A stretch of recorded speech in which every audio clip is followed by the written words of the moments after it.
जिस प्रकार खजराना में जो हमने आदरणीय कमलनाथ जी मुख्यमंत्री थे मध्य प्रदेश के, उस समय हमने मांग रखी थी, मैंने और खजराना के सभी कांग्रेस जन और यहाँ के नेताओं द्वारा मांग ये रखी थी कि यहाँ 100 अस्पताल हो, 100 बिस्तर का हॉस्पिटल हो।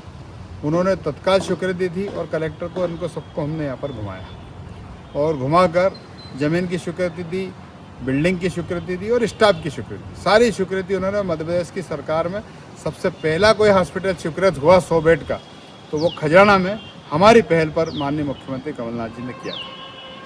बाद में सरकार चली गई, प्रक्रिया पूरी जारी रही, काम ज़मीन का आवंटन हो गया था, प्रक्रिया हो गई थी, काम चालू होने वाला था, फिर रोक गया। अब इस बीच में देश की और प्रदेश की सरकार का, चाहे राम मंदिर के चंदे की बात हम करें, तो तमाम जगह की बात है जो आप और हमसे छुपी हुई रही सरकार की। यह सरकार की हमने प्रजातंत्र को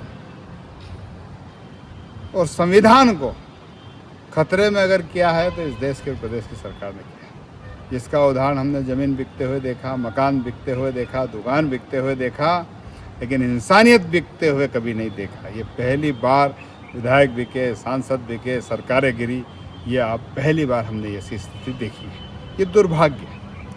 उसी को लेकर या मैं हॉस्पिटल में ये देखने आया था कि हॉस्पिटल में हमारे डॉक्टर साहब है कि नहीं है, कोई कर्मचारी है कि नहीं है, कोई अगर मरीज है तो आखिर उनकी बेचारे की देखभाल कौन कर रहा है, क्योंकि ये अंतर्राष्ट्रीय लेवल की न्यूज़ बनी, यहाँ पे देख लिया कुछ भी नहीं है और यहाँ पर तबादले हो रहे हैं। ये मध्य प्रदेश की सरकार की कथनी और करनी है, जो कुंभकर्ण की नींद सोई है। प्रजातांत्रिक ढंग से हम जगाने का प्रयास कर रहे हैं और लोगों को आईना दिखाने का प्रयास कर रहे हैं कि आखिर इस सरकार में जो हॉस्पिटल जहाँ बन के तैयार होना था वहाँ पर तबादले हो रहे हैं, वहाँ पर डॉक्टर को तबादले हो रहे हैं, कर्मचारियों को तबादले हो रहे हैं, लेकिन वहाँ पर कोई सुख सुविधा नहीं जो कि खजराना को मिलना थी, इंदौर शहर को मिलना थी, वो नहीं मिली।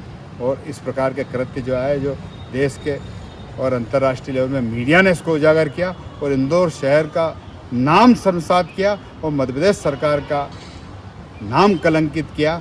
इस सरकार में बैठे नुमाइंदों द्वारा एक चिंता का विषय, इसको लेकर आज हम खजराना में आए और ये बात हमने रखी और रख कर इस बात को आगे तो हम बढ़ा रहे हैं और बढ़ाते रहेंगे और संघर्ष करते रहेंगे कि लोगों को न्याय मिले। इस प्रकार की सरकार ऐसे देश में कई कृत्य कर रही, प्रदेश की सरकारें कर रही, वो न करे, ऐसी अपील करते हैं। और संविधान और प्रजातंत्र को आपको बचाना है, हमारे मौलिक अधिकार को बचाना है, यही हम बात करना है। धन्यवाद। जय हिंद।